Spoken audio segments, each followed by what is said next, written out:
तैयार है और पिछले चुनाव में पूरी तरह तैयार रही थी और ये आने वाले उपचुनावों में भी मैं समझती हूँ हमारी तैयारी बहुत ही मजबूत और पूरी है।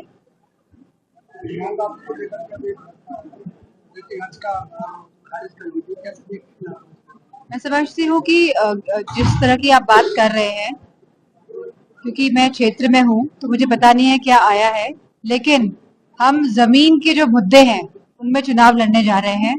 जहां आज लोग मायूस है, हमारा युवा, जहां हमारी महिलाओं का सवाल है, जहां स्वास्थ्य सेवाओं का सवाल है, बिजली का सवाल है, जहां अब हमको सुनने में आया है कि मुख्यमंत्री जी ऐसे आदेश दे रहे हैं जो डीएम निवेश लेके आएंगे। बताइए, जहां इतनी लाखों करोड़ों की निवेश की बात हुई थी, एमओयू साइन हुए थे, तो कहीं ना कहीं ये दर्शाता है कि ये सरकार पूरी तरह जो सपने हैं जो जनता ने देखे थे, जो ये सरकार पूरे करने में सक्षम नहीं साबित हुआ है। तो मैं समझती हूँ लोग इन्हीं मुद्दों में लेके चुनाव की जा रहे हैं।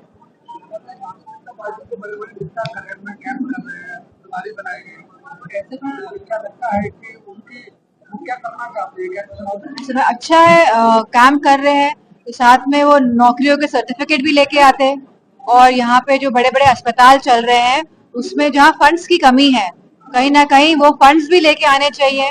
यहाँ पे इतना बड़ा स्पोर्ट्स की पूरी एकेडमी तैयार है और वहां पे भी कोई फंड्स नहीं है और इतने बच्चों का भविष्य खराब हो रहा है। तो मैं समझती हूँ जब जब ये नेता आए तो हमारे युवाओं के लिए फंड्स लेके आए, हमारे जो स्वास्थ्य की जो यहाँ पे इतना बड़ा हॉस्पिटल चल रहा है उसके लिए सरकारी फंड्स लेके आए, जिससे कि हम ज्यादा से ज्यादा लोगों को ये जो सरकारी सेवाएं हैं वो पहुंच सके।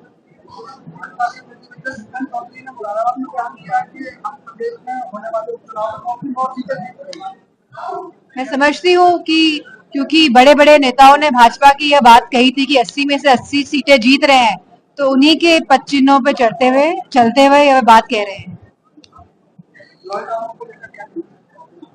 मैं समझती हूँ पूरे उत्तर प्रदेश में लॉ एंड ऑर्डर पे एक सवालिया निशान खड़ा हो चुका है। अब लोगों की भी समझ में आ रहा है कि जो सरकार ये परसेप्शन जनरेट कर रही है, लेकिन वाकई में जो हालत है, पूरा हमारा प्रदेश बहुत ही बुरी हालत में लॉ एंड ऑर्डर सिचुएशन को लेकर आज दिखाई दे रहा है।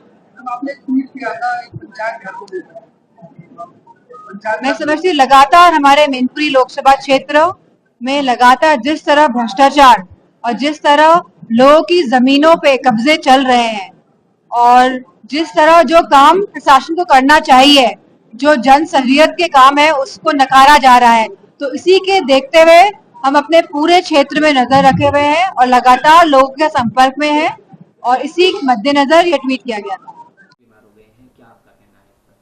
वीरेंद्र सचदेवा जी बीमार हो गए हैं। 2 दिन पहले उन्होंने यमुना नदी में डुबकी लगाई थी उजागर करने के लिए कि क्या प्रदूषण की हालत है, और सोचिए 2 दिन पहले उन्होंने डुबकी लगाई, आज वो अस्पताल में भर्ती हैं, पूरे बॉडी में उनके रैशेस हैं, वो सांस नहीं ले पा रहे हैं। अपनी जान को जोखिम में डालकर, अपनी स्वास्थ्य के साथ खिलवाड़ कर कर उन्होंने सिर्फ उजागर करने के लिए कि यमुना में कितनी प्रदूषण है, कितने जहरीले झाग हैं, कितने केमिकल वेस्ट उसके अंदर हैं, क्या बदहाली है वहां की, और क्या छठ पर्व से ठीक पहले क्या हालत है वहां पे, उन्होंने किसी भी बात की परवाह किए बगैर उसमें डुबकी लगाई और 48 घंटों में उनकी हालत देखिए। पहले कभी उनको इस तरह की शिकायतें नहीं थी, सांस लेने में दिक्कत आ रही है, और मुझे लगता है कि वीरेंद्र भाई सिर्फ नहीं, उनकी तरफ से हम सब लोग और दिल्ली वासी, क्योंकि ये भाजपा कांग्रेस आपका मुद्दा नहीं है, ये दिल्ली वासियों की सेहत का मुद्दा है। और क्या क्या है केजरीवाल जी ने 3000 करोड़ रुपए का, कहां गए वो 3000 करोड़ रुपए? क्या वो टोटो के टॉयलेट लगवा रहे थे उसके? वो टोटो की सीट्स खरीद रहे थे, जापानीज टॉयलेट्स की जकूजी खरीद रहे थे उससे? वो सारा पैसा था दिल्ली के लोगों के लिए, यमुना नदी के लिए, एक पवित्र नदी के लिए और दिल्ली के लोगों के लिए। अब हालत वहां की देखिए कि इतनी बुरी हालत है वीरेंद्र भाई की। मैं पूरी तरह से उनके लिए प्रार्थना भी करती हूं और दिल्ली के लोगों से कहती हूं कि 3000 करोड़ रुपए जो केंद्र सरकार ने बाकायदा आम आदमी पार्टी को दिए थे सिर्फ और सिर्फ यमुना नदी जी के लिए की सफाई के लिए, उसका हिसाब दें। क्या हुआ 1000 करोड़ रुपए के सेस का, जो पोल्यूशन सेस मिलता है, जो स्टेट सरकार को मिलता है? और गोपाल राय 10 साल से जो बैठे हैं ना, हाथ पे हाथ डालकर नाटक मंडली की तरह नाटकबाजी करने के लिए, नौटंकी के लिए, झूठ मूठ की पदयात्रा करने के लिए उनसे पूछे कहां गए वो पैसे? कितना नाटक करोगे भाई? क्या कर रहे हो? दिल्ली में लोग सांस नहीं ले पा रहे हैं, दम घोंटू हवा है, लोग परेशान हाल रहे हैं। खुद की खांसी के लिए तो चले जाते हैं बेंगलुरु, खुद का तो इलाज हो जाता है, और एयर प्यूरिफाइड जगह में रहते हैं, करोड़ों रुपए वो भी दिल्ली के लोगों के छीन कर। लेकिन दिल्ली के आम लोगों की क्या हालत है? आप यमुना नदी को देखिए, वो झाग देखिए। आपको लगता है दूर से कि ड्रोन से अगर फोटोग्राफ की कोई ग्लेशियर है, अब वो केमिकल झाग है। सोचिए आपकी त्वचा को, आपकी सेहत को, आपके फेफड़ों पर क्या अत्याचार हो रहा है। कौन इसकी जिम्मेदारी लेगा? पहले तो मैं सबको दिवाली की हार्दिक शुभकामनाएं देना चाहूँगी और यही कहना चाहूँगी कि दिवाली के दिनों में जो खूबसूरत दिए जलते हैं हम सबके घर में, उस दिए की रोशनी पूरे साल रहे, खुशियाँ पूरे साल रहे हम सबके घर में, और good health, prosperity, love, success, happiness, peace in everybody's homes. Well, Diwali में बहुत से लोगों को जलाया है, फटाके फोड़ फोड़ के अपने आप को बहुत इंजर किया है, लेकिन दिवाली मेरे लिए बचपन में बहुत ही खूबसूरत रहा करती थी, क्योंकि मेरी दादी माँ जो इस दुनिया में नहीं है और पूना में रहते थे, अभी 12-13 साल हुए वो दुनिया में नहीं है, लेकिन एक रूल होता था कि दिवाली हम या तो पूना में उनके साथ बिताएंगे या वो हमारे यहाँ बॉम्बे में, या हम सब फैमिली महाबलेश्वर जाएंगे दिवाली मनाने। और पता है ना, दादी माँ और हमारे ग्रैंड पेरेंट्स हमको इतना स्पॉइल करते, तो हम हमेशा अपने पॉकेट मनी को जमा करते थे ताकि हम दादी माँ के साथ जाके फटाके खरीदें। तो हर साल दादी माँ ऑफकोर्स एक्स्ट्रा पैसा डाल के ज़्यादा फटाके खरीदते हमारे लिए। लेकिन एक साल शायद जब मैं 10-11 साल की थी, तो सुबह हम तैयार हुए, नहा धो के रेडी हुए, और दादी माँ ने बोला चलो अब जा रहे हैं अभी फटाके खरीदने के लिए। और मैंने एक लिफाफा बनाया था, उसमें पूरा पॉकेट मनी डाल दिया, और मैं दादी माँ के पास गई और मैंने कहा कि इस साल से दादी माँ, अभी मैं ये पूरा पैसा या तो गरीबों के पास, अनाथ आश्रम में, या बुज़ुर्गों जो ओल्ड एज होम है वहाँ देना चाहती हूँ। मुझे नहीं लगता कि फटाके फोड़ना चाहती हूँ मैं, क्योंकि it's like burning money. And वो इतने गर्व से इतने खुश हुए, और उन्होंने गर्व से कहा कि बेटा this is the most correct thing you have done. और उस साल से लेके हर साल वो भी जो देते थे मुझे, और जो भी पॉकेट मनी मिलता था मैं कलेक्ट करके दे देती थी। और from that year onwards, because my grandmother was so proud of this act, I always gave it to an old age home or adoption home or अनाथ आश्रम, so I felt very good about it. अब Bharatiya Janata party को साफ साफ दिख रहा है कि उनकी अरविंद केजरीवाल को परेशान करने की साजिश, अरविंद केजरीवाल के काम रोकने की साजिश जब हर तरफ से नाकाम हो गई है, तो अब वो अरविंद केजरीवाल जी की जान लेना चाहते हैं।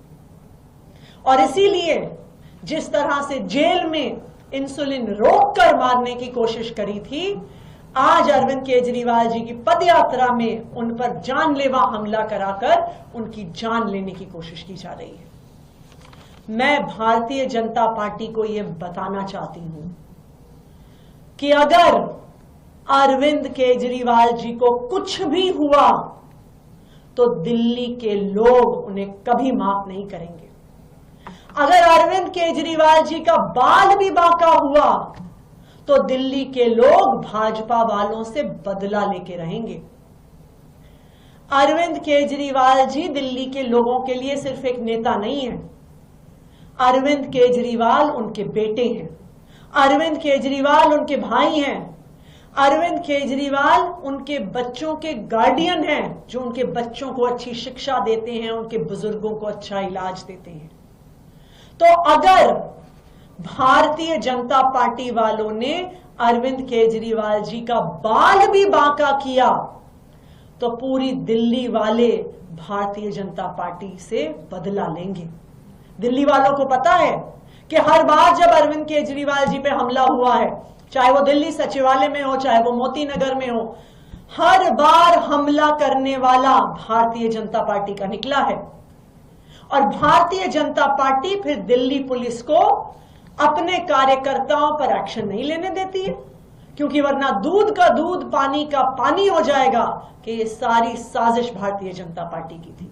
आज भी जब हमलावर पर जांच होगी, दिल्ली पुलिस की भी जांच में यही निकल कर आएगा कि हमला करने वाला भारतीय जनता पार्टी का वर्कर था।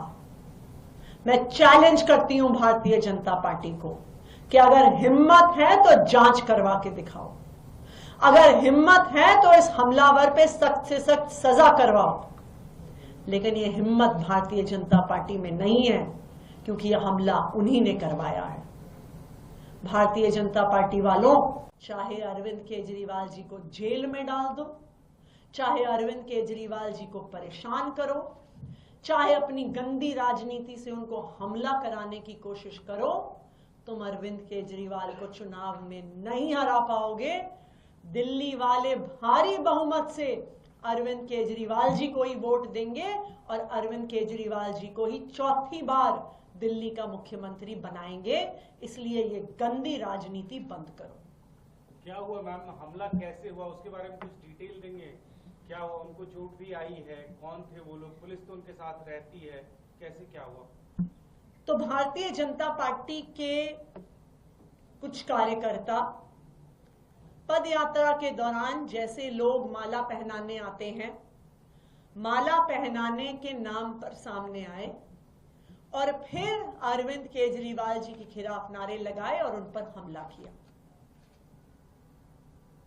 इस हमले में अरविंद केजरीवाल जी को कुछ भी हो सकता था। इस हमले में अगर बीजेपी के उन कार्यकर्ताओं के पास हथियार होते तो अरविंद केजरीवाल जी की जान भी जा सकती थी। यह बिल्कुल साफ है कि यह हमला भारतीय जनता पार्टी द्वारा है, क्योंकि भारतीय जनता पार्टी के ही कार्यकर्ताओं द्वारा केजरीवाल जी पर पहले भी हमले हुए हैं और एक बार भी दिल्ली पुलिस ने अरविंद केजरीवाल जी पर हमला करने वालों पर कोई एक्शन नहीं लिया। का रिएक्शन क्या रहेगा जो चर्चाएं चल रही हैं खबरों में? जो भी महायुति के नेतृत्व तय करते हैं उसे हमें स्वीकार करना है। 20 साल से भारतीय जनता पार्टी के लिए सक्रिय रूप से कार्यकर्ता के रूप में हम काम करते आ रहे हैं और एक ही लक्ष्य है, हमारे मुंबई के लिए काम करते रहें, महाराष्ट्र के लिए जनहित में काम करें। और मुझे लगता है कि राजनीति में बहुत सारे सवाल, प्रश्न चिन्ह उठता है, स्पेक्यूलेशन होता है, लेकिन नेतृत्व को तय करने दीजिए और जब घोषणा होती है तब सबको पता चलेगा। महाविकास अघाड़ी लगातार करेगी, ऑल इज वेल नहीं है महायुति में, तो उसको लेकर आप क्या कहना चाहेंगे? महायुति में ऑल इज वेल। प्रॉब्लम है कि महाविनाश अघाड़ी में there is nothing to be well. कितने बेशरम और निर्लज लोग हैं ये आम आदमी पार्टी वाले। 3000 करोड़ रुपया जो केंद्र सरकार ने दिल्ली सरकार को दिया है सिर्फ यमुना की सफाई में, 1000 करोड़ जो कि पोल्यूशन सेस है, उसका हिसाब किताब और उसका ऑडिट अभी तक नहीं हुआ है। यहां तक कि वीरेंद्र सचदेवा जी जो दिल्ली भाजपा इकाई के प्रमुख हैं, उन्होंने जहरीली उस पानी में डुबकी लगाई है प्रोटेस्ट करने के लिए कि आंखें अब तक खोलो, और सिंहासन लगे हैं सुल्तान साहब के लिए, महारानी साहिबा के लिए, आइए देखिए क्या हाल है। लेकिन अभी तक इनकी आंखें नहीं खुली हैं। सुप्रीम कोर्ट ने बार बार फटकार लगाई है कि आपने लॉन्ग टर्म क्या समाधान निकाला है, और दिल्ली के लोग लगातार खांस रहे हैं। ये तो चले जाते हैं बेंगलुरु, अपनी खांसी तो ठीक कर लेते हैं, पूरी दिल्ली खास खास के बदहाल हो रही है, परेशान हो रही है। AQI की आप लिमिट देखिए, वेरी पुअर कैटेगरी, खराब से खराब हालत हो रही है, और 300 से ऊपर कहीं कहीं 400 भी छू रहा है AQI का इंडेक्स। आप सोचिए कितने ज्यादा बेशरम और निर्लज लोग हैं ये। और ये मैं चैलेंज करती हूं, उस प्रदूषित पानी में डुबकी लगा के देखें। और बहुत ही बढ़िया ये काम किया है भारतीय जनता पार्टी के दिल्ली इकाई के प्रमुख वीरेंद्र भाई ने, जो उनकी आंखें खोलने के लिए बाकायदा जहरीले प्रदूषित पानी में डुबकी लगाकर बताया है कि क्या हालत है इसकी। जरा सोचिए, छठ पूजा होने को आ रही है और अभी तक इस तरह की बदहाली। 400 करोड़ रुपए कहां गए, किस तरह के भ्रष्टाचार के भेंट गए हैं वो? गोपाल राय साफ साफ जवाब दें, इधर उधर की बात ना करें। आप सबको मेरा नमस्कार। आज उपाधि प्राप्त करने वाले विद्यार्थियों ने अपने जीवन के एक महत्वपूर्ण चरण को पूरा करके दूसरे चरण में प्रवेश किया है। इस उपलब्धि पर मैं सभी विद्यार्थियों को हार्दिक बधाई देती हूं।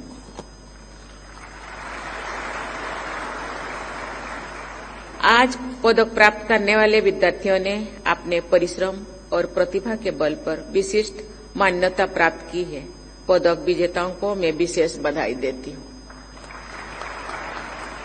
विद्यार्थियों की सफलता में परिवार के प्रोत्साहन तथा प्राध्यापकों के मार्गदर्शन की निर्णायक भूमिका होती है। मैं सभी विद्यार्थियों के परिवारजनों तथा प्राध्यापकों को भी बधाई देती हूं। प्रिय विद्यार्थियों, टेक्नोलॉजी का विकास विज्ञान पर निर्भर होता है। इंजीनियरिंग में उत्कृष्ट योगदान देने के लिए अत्याधुनिक वैज्ञानिक प्रगति के बारे में मैं जानकारी बनाए रखना आप सबके लिए सहायक सिद्ध होगा। आज जो दिल्ली में प्रदूषण की भयानक समस्या हर साल पैदा होती है, उससे निपटने के लिए एक महत्वपूर्ण बैठक का आयोजन हुआ, जिसमें केंद्रीय वन, पर्यावरण और जलवायु परिवर्तन मंत्री श्री भूपेंद्र यादव जी, केंद्रीय कृषि राज्य मंत्री भागीरथ चौधरी जी, उत्तर प्रदेश, पंजाब, हरियाणा और दिल्ली के कृषि मंत्रीगण, दिल्ली के वन पर्यावरण मंत्री, राज्यों के मुख्य सचिव सहित कृषि सचिव सहित प्रमुख अधिकारी इस बैठक में वर्चुअली सम्मिलित हुए। पिछले साल से इस साल तक पराली जलाने की घटनाओं में पंजाब में 35% कमी आई है, हरियाणा में 21% कमी आई है। 2017 के मुकाबले पराली जलाने की घटनाओं में भी 51% से ज्यादा कमी आई है। लेकिन अभी लगातार ध्यान देने की जरूरत है। राज्यों ने बताया कि वो लगातार मॉनिटरिंग कर रहे हैं, उनके नोडल अफसर तय हैं, माननीय सर्वोच्च न्यायालय के निर्देशों का पालन कर रहे हैं और सरकारें अपने ओर से भी सारे प्रयत्न कर रही है एक जन जागरण का। पराली जलाने से जो नुकसान होते हैं, आग लगने से केवल पराली नहीं हो, मगर गन्ने के पत्ते भी जले या बाकी चीज भी जलती है फसल के अलावा, तो उसके कारण धरती मां का स्वास्थ्य भी बिगड़ता है, मित्र कीट भी मारे जाते हैं, धरती कड़ी हो जाती है, उर्वरकता कम होती जाती है। तो एक तो व्यापक पैमाने पर जन जागरण अभी अभियान चल रहा है, उसको और प्रभावी ढंग से हम कैसे चलाएं मिलके केंद्र और राज्य, उसका प्रयत्न करेंगे। पिछले साल सब्सिडी पर केंद्र सरकार ने 3 लाख से ज्यादा पिछले वर्षों में मशीनें दी हुई है जो जलाने के बजाय पराली प्रबंधन का काम करती है। उन मशीनों का प्रभावी प्रयोग किया जाएगा, किया भी जा रहा है। कई बार छोटे किसानों तक इस मशीनों की पहुंच नहीं हो पाती क्योंकि छोटा खेत होता है, तो कस्टम हायरिंग सेंटर से मशीनें लेकर वो कैसे पराली का प्रबंधन कर पाए, जैसे पराली को खेत में ही दबा दे तो वो खाद बन जाती है, समस्या के बजाय वरदान बन जाती है। उस पर भी कैसे छोटे किसान की पहुंच बढ़े, इस पर बातचीत हुई। बायोडिकम्पोजर का उपयोग अधिकतम करें, उसको मिशन मोड में हम बढ़ावा देने का प्रयत्न करेंगे सब मिलकर। आसपास के उद्योगों की मांग के आधार पर मैपिंग के माध्यम से पराली के ex-situ उपयोग को बढ़ावा देने की बात हुई है और मिलकर हम सम्मिलित प्रयास करेंगे जिसके कारण पराली जलाने की घटना या यह भी आए कि केवल पराली से नहीं, कई बार पटाखे भी अनियंत्रित संख्या में जलाए जाते हैं तो उसका भी असर पर्यावरण पर बहुत बुरा होता है, तो उसको भी कैसे रोका जाए। ऐसे अनेकों प्रयत्नों पर बातचीत हुई है, प्रयत्नों के परिणाम भी सामने आ रहे हैं। लगातार जलाने की घटनाएं भी पराली की कम हो रही है और सबने संकल्प लिया कि हम प्रभावी उपाय करेंगे जिससे पर्यावरण सुरक्षित रहे, प्रदूषण मानव जीवन के लिए खतरा न बन पाए। राज्यों में कोई खास कंसर्न रहे सर इस बीच में? कुछ राज्यों ने अपने देख रहे हैं आप बिहार विधानसभा के क्या माहौल देख रहे हैं झारखंड में? नहीं, झारखंड में महागठबंधन की सरकार बनेगी, इंडिया अलायंस की सरकार बनेगी और जो बिहार में जो चारों उपचुनाव जो होने जा रहे हैं वो भी हम लोग जो है जीतेंगे। का बयान देने में तो माहिर है लोग, बिना तथ्य के, बिना झूठ बोले ये लोग रह ही नहीं सकते। सच से इनका कोई वास्ता ही नहीं है। 20 साल से राज कर रहे हैं आप। लगातार जब से मुख्यमंत्री नीतीश कुमार जी बने सबसे ज्यादा जो है दुकान खोले हूँ, पंचायत तक उन्होंने दुकान खोला शराब का। और अब शराबबंदी हुई है तो लगातार जो है शराब, जहरीली शराब से लोग मारे जा रहे हैं, चाहे छपरा हो, महाराजगंज हो, गोपालगंज हो। आप देखिएगा मुजफ्फरपुर में भी ऐसी घटनाएं हुई है लगातार। लेकिन जो पीड़ित परिवार है, जिनकी मृत्यु हुई है, एक बार भी संवेदना तक मुख्यमंत्री ने या उनके मंत्री या पार्टी द्वारा जो है नहीं जताई गई है। वो अपने बिहार के लोग हैं, गरीब लोग हैं, लेकिन सरकार जो है, जो बड़ी मछली है उस पर कार्रवाई नहीं करती है, क्योंकि सरकार ही शराब बिचवाने का काम कर रही है, संरक्षण देने का काम कर रही है माफियाओं को। दारू अगर उपलब्ध हो रहा है हर जगह तो इसमें सरकार की फेलियर है ना, तो किसी और को कोसने से तो काम चलेगा नहीं। अब मुख्यमंत्री से तो बिहार संभल नहीं रहा, अब समय भी उनका खत्म हो चुका है। तो पूरी तरीके से लॉ एंड ऑर्डर अगर आप देख लें या शराबबंदी की बातें देख लें तो पूरी तरीके से बिहार जो है हाशिए पे आ चुका है। मिलावट पाई गई है और वो मिलावट किस तरह की है? एक चीज तो क्लियर कर दूं मैं कि ये जो लिस्ट है इसमें मिलावट वाली कोई लिस्ट नहीं है, कोई किसी ड्रग की मिलावट नहीं है। जो एक बड़ी लिस्ट है जिसमें 49 ड्रग्स हैं वो हमने नॉट ऑफ स्टैंडर्ड क्वालिटी ऊपर लिखा हुआ है। तो हमारे जो टेस्टिंग के पैरामीटर्स होते हैं किसी भी ड्रग के एफिकेसी के, उसमें कई पैरामीटर्स होते हैं। तो किसी एक दो पैरामीटर में अगर फेल हो जाता है तो हम उसको बोलते हैं इसकी क्वालिटी स्टैंडर्ड नहीं है। तो 49 ड्रग्स जो हैं वो लिस्ट है जिसमें किसी न किसी क्वालिटी पैरामीटर में वो फेल हो गए। अब उसके बाद जो 4 ड्रग्स हैं जिसको हमने स्पूरियस के लिस्ट में डाला है वो ड्रग्स हैं जो किसी दूसरी बड़ी कंपनी की दवा उसके नाम से किसी दूसरी कंपनी ने बना के मार्केट में डाल दिया। जिसने डाला उसकी वो दवा नहीं है, वो किसी दूसरे के नाम पे चोरी बना के डाली, उसको हम लोग स्पूरियस बोलते हैं। तो इस बार वो 4 दवाइयों का ऐसा सैंपल पाया गया जो किसी ने दूसरे की जगह बना के डाल दिया। तो उसमें भी इशू यही है कि जिसकी दवा नहीं है उसने बना के डाला है, उसमें भी कोई क्वालिटी का बहुत बड़ा इशू नहीं होगा, लेकिन वो उसकी प्रोडक्ट नहीं है लेकिन फिर भी उसने डाल दिया, इसलिए वो स्पूरियस बोलते हैं उसको और वो उसमें आया है। तो जो 49 वाली बड़ी लिस्ट है उसमें बहुत ही स्पेसिफिक होता है कि जिस ड्रग की सैंपलिंग मार्केट से हुई उस ड्रग की एनालिसिस हुई और वो फेल हो गई। तो जिस कंपनी ने बनाया है उस कंपनी की दवा खराब है और वही बैच खराब है। इससे यही समझ में आता है और कुछ नहीं समझ में आता। उससे आप जैसे उसमें पहला मेट्रोनडाजोल टैबलेट है, मेट्रोनडाजोल टैबलेट अब ऐसा नहीं है कि जितने लोग बना रहे हैं सारे खराब हो गए, उस कंपनी का वो बैच खराब निकला है, बस इसका मतलब यही है। कि उस बैच को अवॉइड करना, उस बैच को नहीं खाना। उसी तरीके से उसके बाद ऑक्सीटोसिन का एक है, या मेटफॉर्मिन जो बहुत कॉमनली डायबिटीज में यूज होता है। तो मेटफॉर्मिन का भी जो है वो भी एक कंपनी जिसने बनाया है और वो स्पेसिफिक बैच जो सैंपल हुआ है वही फेल हुआ है।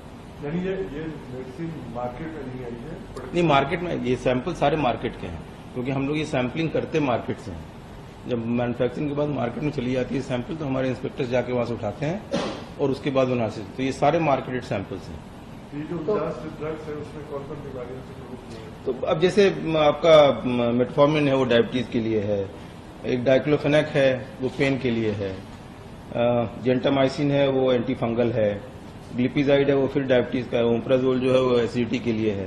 तो ज्यादातर ये कॉमन दवाइयां हैं इसमें। तो क्या सर इन दवाइयों को वापस लेने के लिए अपनी कंपनी को नोटिस? वो जिस दिन हमको ये समझ में आता है कि एनएसक्यू है उसी दिन उनको नोटिस जाता है रिकॉल करने के लिए, और वो रिकॉल कर लेते हैं। एनएसक्यू मतलब क्या होता है? NSQ not of standard quality, जो मैंने बताया शुरू में कि 5 चीजें होती हैं किसी ड्रग की क्वालिटी टेस्ट करने के लिए। तो 5 में से किसी एक में भी अगर वो फेल हो जाता है तो उसको हम बोलते हैं क्वालिटी स्टैंडर्ड की नहीं है, और 5 में पास हो जाएगा तो वो स्टैंडर्ड क्वालिटी होता है। लेकिन सर कंपनियां कोर्ट चली जाती हैं तो ऐसी स्थिति में मार्केट में वो भी अवेलेबल दवाइयां रखती है जिसकी सैंपलिंग आप लोगों ने? नहीं, आप मिक्स कर रहे हैं। ये कंपनियां कोर्ट में नहीं जाती हैं। जो कोर्ट में कंपनियां गई हैं वो एफडीसी वाली कहानी है, वो एनएसक्यू वाली नहीं है। सर जैसे आपने कहा कि जो एनएसक्यू है उसमें अगर 5 पैरामीटर्स हैं उसमें से अगर एक पैरामीटर भी अगर सही नहीं है तो एनएसक्यू आ जाती है। तो सर क्या जो लोग इसको मतलब खा रहे हैं क्या उससे बहुत बड़ा नुकसान होने की लाइफ थ्रेटनिंग है सर? लाइफ थ्रेटनिंग नहीं होती है ये चीजें। कुछ चीजें अगर बहुत, जैसे मान लीजिए एक उसमें एक पैरामीटर होता है जिसको उसमें कितनी ड्रग है वो हम लोग मेजर करते हैं। 500 मिलीग्राम पैरास्टामोल में 500 मिलीग्राम है कि नहीं वो टेस्ट होता है। कोई अगर मैन्युफैक्चरर या स्पूरियस बनाने वाला आदमी मान लीजिए उसमें दवा डालता ही नहीं है पैसे कमाने के लिए, उसने दवा डाला ही नहीं बिना दवा के, तो आप बेसिकली जब फीवर के लिए पैरास्टामोल खाएंगे पता लगा उसमें दवा नहीं है तो आपका वो बुखार कम नहीं होगा। तो मैक्सिमम यही होता है। एंटीबायोटिक्स वगैरह में वो इशू होता है कि एंटीबायोटिक्स में अगर आप किसी ने, लेकिन वो दवा नहीं डालने वाला बहुत ही कम केसेस होते हैं, वो इसमें ऐसे नहीं। आपका रूटीन चेकअप है हर महीने? हर महीने होता है ये, और हर महीने करीब 3000 के आसपास सैंपल टेस्ट होते हैं हमारे लैब्स में, और उसमें से ये 40-50 के आसपास, तो मतलब वो ऑलमोस्ट 1-1.5% के आसपास आता है। वो हमारा नेशनल एवरेज